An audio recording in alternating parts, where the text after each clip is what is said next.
Well, what's up and welcome back to Cleats to Whistle podcast. I am your host, Brad Valdez. I'm the co-host, Kevin Watson. and we are here with the Coaches Spotlight. Very great episodes that we had before him. Your players were awesome, man. But we have Cain, Sam's here, South Oldham head coach. Phenomenal kids, man. Phenomenal. That's good to hear. Yeah, I think a lot of them. There you go, man. Very well spoken. Yeah, very well spoken. Good attitudes, man. Funny. You know what I mean? We'll give you the credit for it. Good job. No, yeah, they've earned you all don't get that much on their credit own. as a head coach, so we'll give you this one. Yeah, and this is for you. You know what I mean? To let your community know a little bit more about you. And just you're a human being, man. Friday nights you're not. You know what I mean? You're the enemy against the crowd and the opponent sometimes. Yeah. So, but this is just for them to get to know who you are a little bit. Yeah, sounds good. Yeah. There we go. Shout out your mentors, man. We all have those guys that brought us up, man. Go ahead and shout some of those out. Well, I just finished my 15th season coaching, and I started at Bourbon County under Johnny Pointer. He's well known throughout the state. He's done a good job everywhere he's been. I learned a lot from him. He gave me a chance when I was 20 to coaching, and he just saw a young guy that wanted to coach, and he got me started into it. Then I went to Tates Creek under Coach Harmon, and I learned a lot there. And then my wife and I moved out to Oldham County area, and I was at Oldham County and then came to South Oldham here. And under Jamie Reed, and I think a lot of him. I learned a lot from him, the way he approaches the game, his study, his preparation, and the way that he interacts with the boys and the parents. So, I've learned a lot from him, and I value all the years that I got to learn with him. Great shout out, man. Yeah. Great list. Yeah. Oh, Tates Creek. Yeah. Bourbon County. I mean, come on. All over. Yeah, it was, That's a lot of schools. Pretty darn good programs. Yeah. Yeah. Okay. And did you grow up in Kentucky? I did. From southeastern Kentucky in Pineville. It's a small town in southeastern Kentucky, and it's a football town, a classic small town football where the town shuts down, and all the boys play football and all the girls cheer, and it's all of my family members played. So I grew up knowing that football was a priority and it was a passion for the community, for the town. So that forged a lot of my love and passion for the game. Let's go.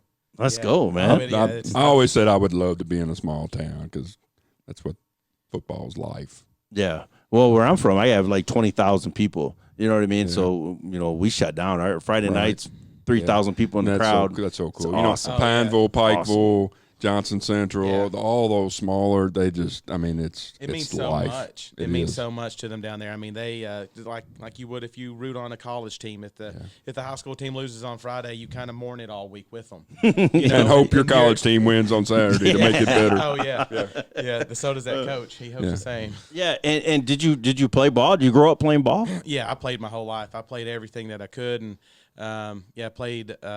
All through high school. Then I went to Union for 2 seasons, and then whenever I left Union, that's when I moved up to Central Kentucky, went to University of Kentucky, and wanted to get back into coaching. So, it was a couple months later I started coaching. What year did you graduate high school? 7. Okay. Yeah. Wow. It's puppy. Yeah, young buck in the game. There you go, and you know what I mean, and that's a really great question for you. You know what I mean? You got a lot of older coaches still coaching in this game. Yeah. You know what I mean? How are you perceived? You know what I mean? Being a younger coach. I've always been one of the younger coaches on every staff. I mean, there's a couple of guys on this year's staff coming up that are in their 32, 33. So we're at about the same age.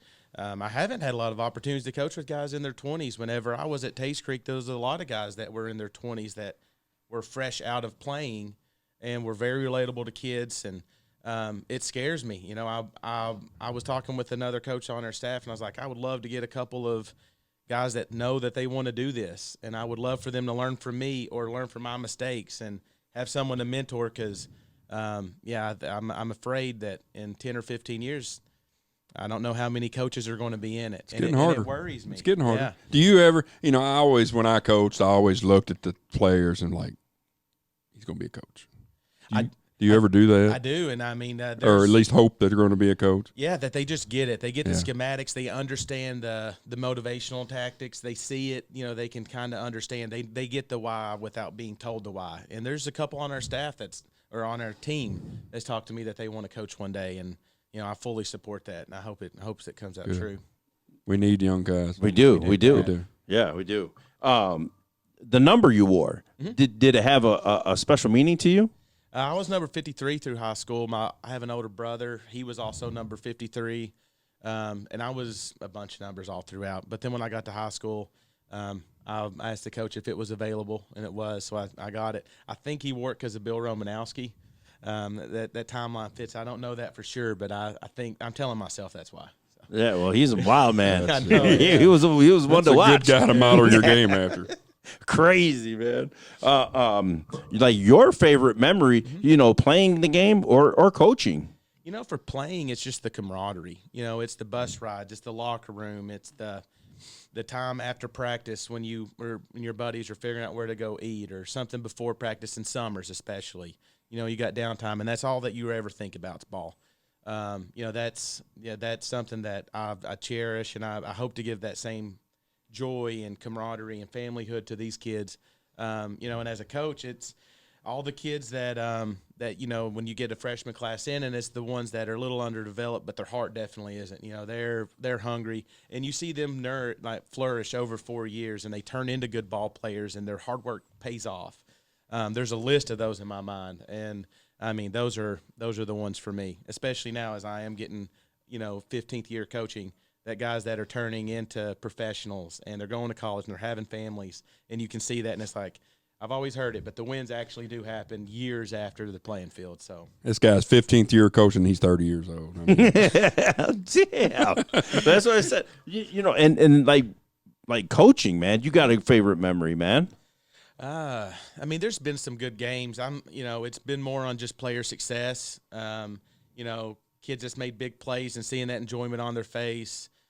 You know, it may be, you know, there's nothing that's just popping up. You know, games that we probably were the underdog, shouldn't have been hanging around, but we did, and we found a way. You know, those happen throughout the years, but nothing that's just specific that stands out. It's a lot of similar memories. it's funny how you remember those games more than you remember a 56-7 game. Yeah. Or Yeah, it's the ones you shouldn't have no business being in, and you find a way. That's what it's all about. Well, that and you have more memories, you know, coaching than you do playing. Yeah. You know what I mean? Absolutely. And that's the funny thing. Like I have so many memories just coaching. You know, I don't know if that's just like a recency bias. It's a thing. bigger You picture. know what I mean? It's a way bigger picture. I mean, you have 70 or 80 different kids every 2 or 3 years, and it's different memories. Yeah, it's a whole different ballgame, man. It's crazy. It's crazy. Any hobbies outside of football? Not enough. No, I mean, I've got 2 little kids. I have a 5-year-old and a 3-year-old. So they, you know, them along with my wife, I try to give them as much of my time, as much of myself as I can. They don't always, I don't understand why I want to talk football as much as I do, but spending as much time with them, and you know, they're growing up and learning. So doing things with them. I love to eat and cook. So if I'm not doing that, if it's pretty, I'd rather be on the grill. And, Dang, what are you grilling? So I got a Traeger for Christmas, and that's taken up a lot of my time. So Are you a smoker guy too? Yeah. Oh, yeah. So I mean, it'll change your life. Being a good smoker will change your life. I can't. I don't have the patience. Oh, dude, it's like a man's crock pot. It's what I tell everyone. Like, The man's crock pot. Yeah, you just put it in there, and it's some ribs is always one of my favorites. So, Yeah. What wanted you to get into coaching? Well, I've been in love with the game my whole life, and it was my senior year of high school, and I was excited for the season. I never thought I would have had any opportunity to do anything after, and we had 2 younger coaches come in my senior year, Matt Schaefer and Bart Elam. Schaefer he's a principal in Northern Kentucky, and Bart Elam, he's the offense coordinator at Corbin, and he's has a great coaching career. And they came in and they really gave me hope. They gave me the chance of, like, you do have a decision. You don't just have to go straight to a trade. Not that there's anything wrong in it, but you do have a decision that you can make. and they gave that to me, and I'm forever grateful. I probably don't tell them that enough, but that's them just giving me that belief and that hope in myself. It went a long way. Wow. Bart Edom, he's been around for a while. Yeah. Wow. Very successful. That was his first class of his first high school coaching. So. Wow. Yeah. Wow. And with you being a young head coach, man, how are you dealing with the stress of being a head coach and just dealing with the whole process of, you've went through a COVID year, you've been through all this stuff. How do you take a step back and just get away from it? It's spending time with my kids and being able to get away from my device, parents contacting or change of schedules. And, we're going to have a bigger roster. So a lot of kids to manage, and always as a coach, you can't even think about what's happening this week. I'm currently planning or finalizing July, so I'm always about 6 to 10 months ahead. So, and trying to stay ahead of everything, staying as prepared as I can. So that's not letting myself get too far into it. Yes.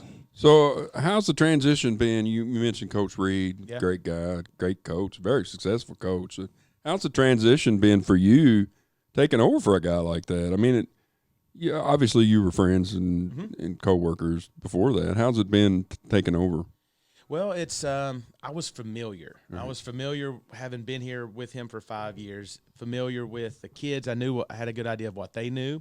I knew what the staff knew, and I was familiar with the community, the school. So me coming back was, kind of like a reunion. I was just re-seeing everyone again, but I knew what they knew that June was or July, and what the weight room was and how practice worked. So I knew what they were familiar with. So I knew what I could shake up and what I couldn't. I think that gave me a really good advantage. And, Coach Reed, he was here for 12 years, and, they had struggled before he came, and, a lot of district championships, a lot of wins, a lot of success, and a complete program turnaround. So, a lot of pressure put on by myself of wanting to uphold the work that he had done and the staffs with him had done, and all those 12 years of boys had put in. So, that's it's easy to show up every day and work because you know where it was and you know where the work that was put in, and that's my blessing that I get to do. So, well, piggybacking on that, as an outsider looking in, South Oldham's always had this identity, in the last 15 years. They're going to ram it down your throat. They're going to be physical. They're going to be big. You got some big guys. Are you sticking with that? I mean, I know you want to do your own little things, but you've got to pretty much try to stick with what works. Yeah, and I mean that's my philosophy. Is I think it's good and it's intimidating when an offense can stay 5 wide and they can do a lot on offense, but there's still there's been a lot of football games won off of the premise of being able to run the football and playing good defense and taking pride in those two things. There's a lot of toughness that comes with it, and if I get the option to coach that style of ball, I want to coach it. It's fun, and it's demoralizing if you're a defense and the team just enforces their will on you. That's right. And it's good to be able to, if you do have a lead, to grind out a 4-minute drive. So, we'll always stick to being able to control the line of scrimmage on both sides of the ball, putting a lot of pride on being sound on defense and being able to be multiple in the run game. Nice. And my first, I think 2 years I came out here, I think it was with Doss and Western. I think I had to come here. And I told the boys this too. I was like, because our pregame, we come out, okay, start running routes, go, okay, offense, defense. You know what I mean? It's so not together, man. But when you see a team that comes out and just starts blowing the whistle and the kids know exactly, okay, we're getting stretch lines. Okay, we're going offense. We're doing this and that. That's pretty intimidating. You know what I mean? Because they like, you guys got to practice. Do you guys practice that or what? Well, that's a culture thing. That's a culture thing. I mean, but that's what I'm saying. You lay the groundwork early and you just roll with it.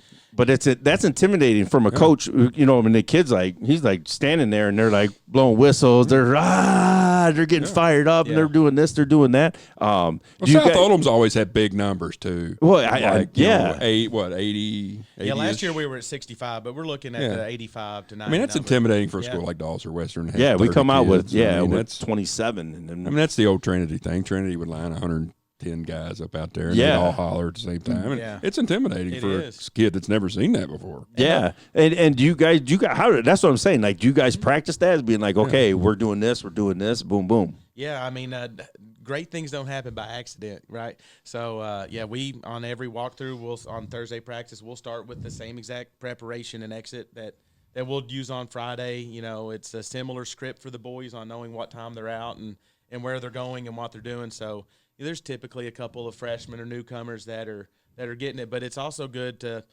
this is a conversation I've had with our leadership council and our coaches on, you know, dressing and numbers. Our roster size is increasing, so it's good to have everyone there, because even if it's the freshmen, by the time they're juniors, they've already done the pregame routine, and it's not changing. We're just going to modify it to where we're at. Right. So they're familiar with 4 p.m. on a school day, they know exactly everything, what to expect, where's it at, what am I doing, what time should I do this. Know what time pregame meal is, know what time the nap is, know what time to get dressed. Yeah. I mean, it's a ritual, and when it works, it works. It works. Now, you brought up the leadership. Mm-hmm. What'd you call it? Council? Yeah.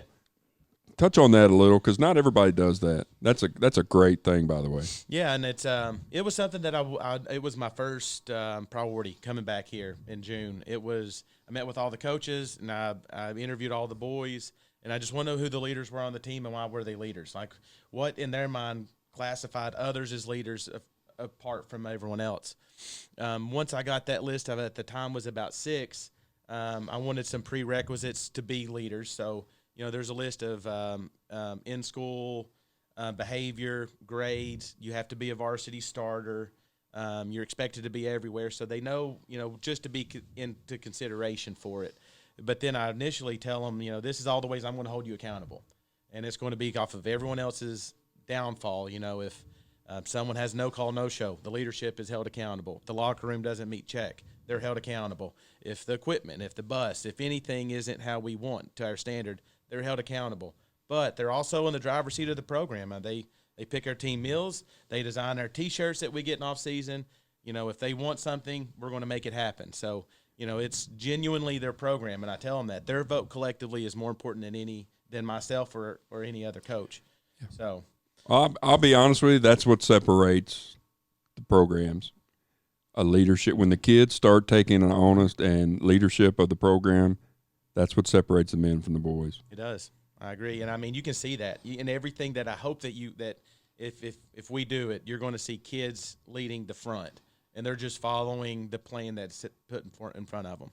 So, we have a lot. We only have 4 current ones right now for this off season, and I hope to get the other 4 by July. And there's luckily a good list of a lot more than 4 that are willing, but I only want to have 8. So, yeah, that's a good problem to have too many potential leaders. There you go. And tell us, tell us about some of tell us, spotlight some of those guys that are taking that role.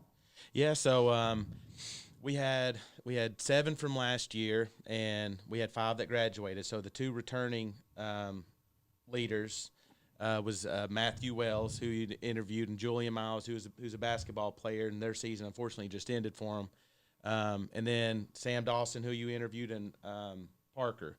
So they're the 2 new ones that were added in, and it was just off of their body of work so far this offseason. So when it made it a couple of months, we made them like off-season captains for a little off-season program that we have, and they did an amazing job of leading their group in the weight room and their attendance, and they did everything that was asked and beyond. So it was pretty easy for myself and the staff to put them in. So and it's really special to see young men always think about someone else before themselves, and that's becoming the norm for them. So that's been special for me from my vantage point. There you go. And you mentioned your staff, just a second ago.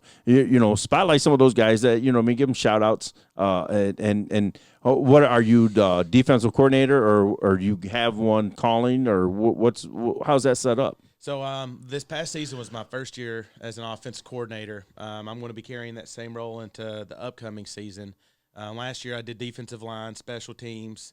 I'm a defensive guy by nature, so especially defensive line linebackers. Aren't we all? Yeah, I mean, it's kind of hard now on offense to be able to flip my brain, but I think it helps. It gives me a good point of view.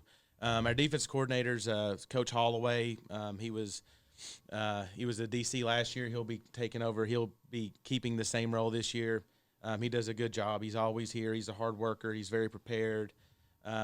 And a couple of the returning staff members, Kerry Figg is our offensive line coach. He's been here with Coach Reed, and he does an amazing job with the guys up front.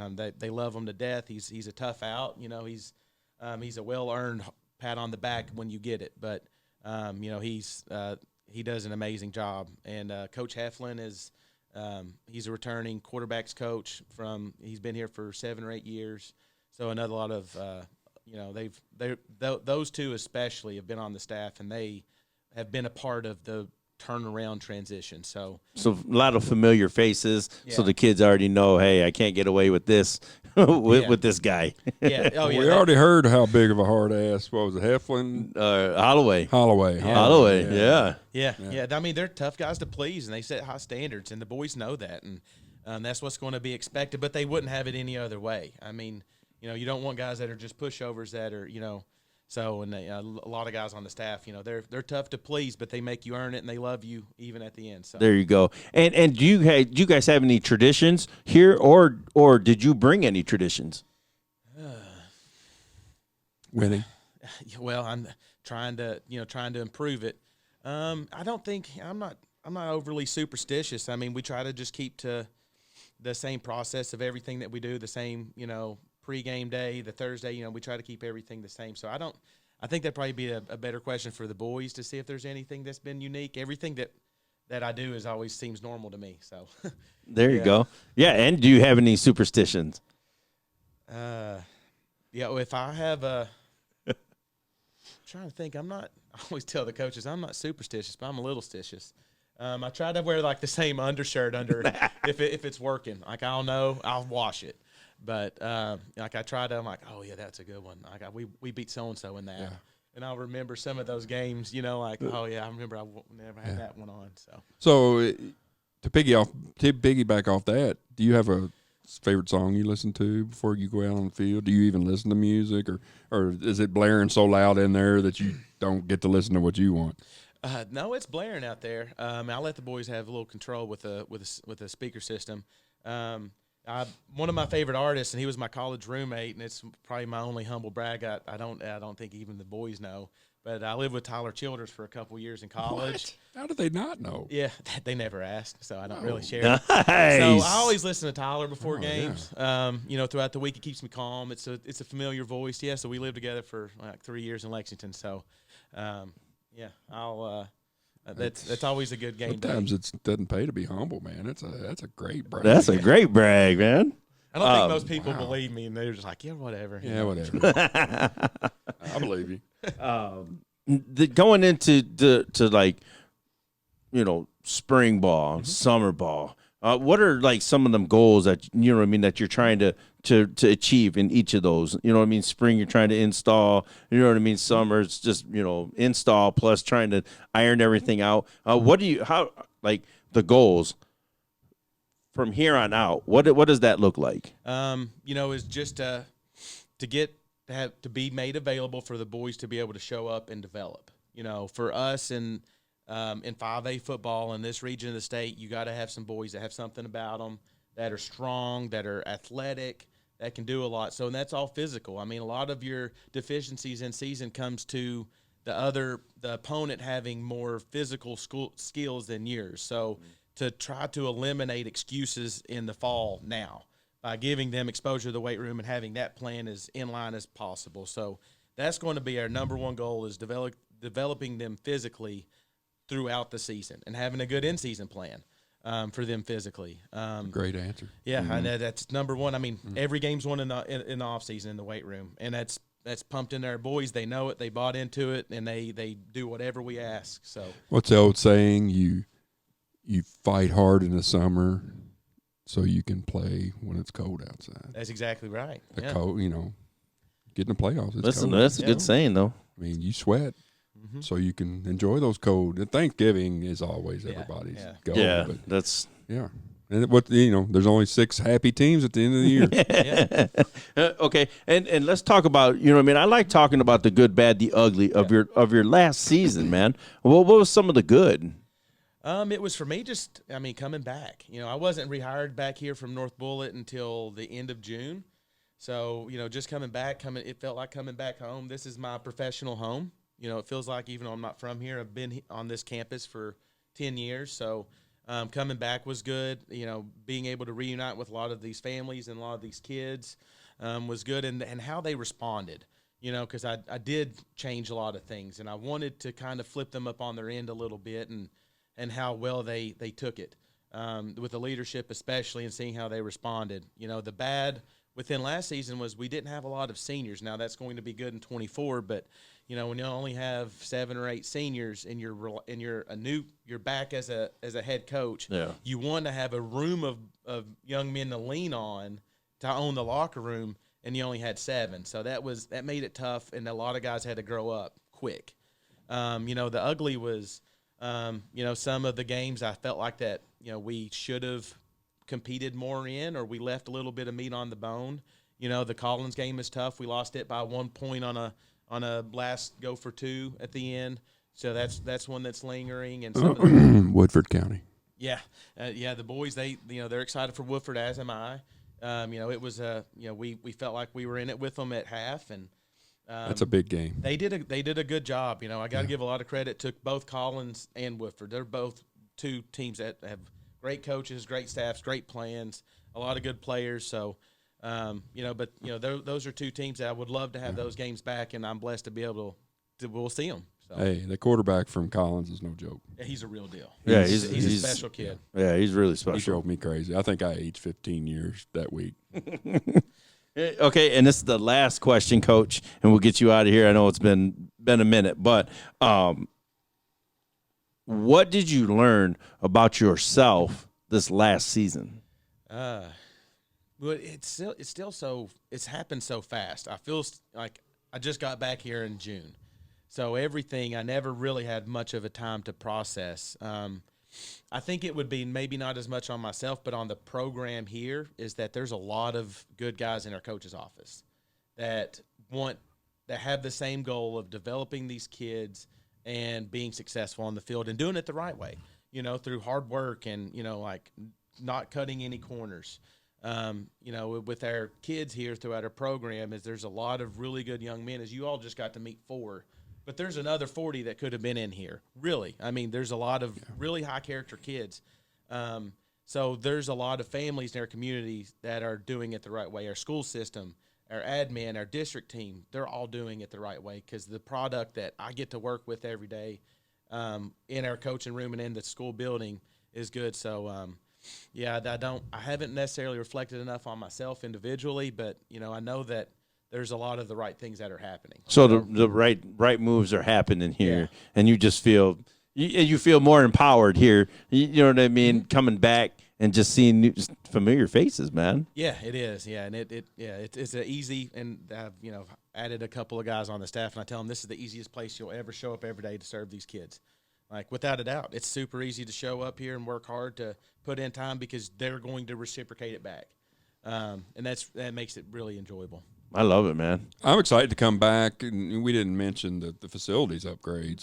This is going to be one of the better facilities around when Phenomenal. it's done. I'm really Absolutely. looking forward to coming back. Once the year starts, and hopefully a lot of this will be done. And looks. It's not anywhere near done, and it looks great. Yeah, yeah. No, this is already a tough place to play, but it looks great. Yeah. The district and the board, they've done a good job of making sure that we're getting upgrades and advancements along with the admin in the building. So, there's a lot of construction, and we're living through it right now. But it is going to be special. Our stadium's getting redone, practice field, weight room. So there's a lot going to be happening in the next several years. JC Pez, if you're listening, this is how you do it. Yeah, Cain Sams here at South Oldham, head coach. Phenomenal episode, man. This is, like I said, this is for your community to get to know you a little more, and hopefully they do, and hopefully they come out and support. And there's one thing, how can if somebody wants to get a hold of you to help, sponsor something, how would they get a hold of you? I'm on Twitter, Facebook. I mean, all the big social medias. Email, or I'm typically not a hard person to get in contact with.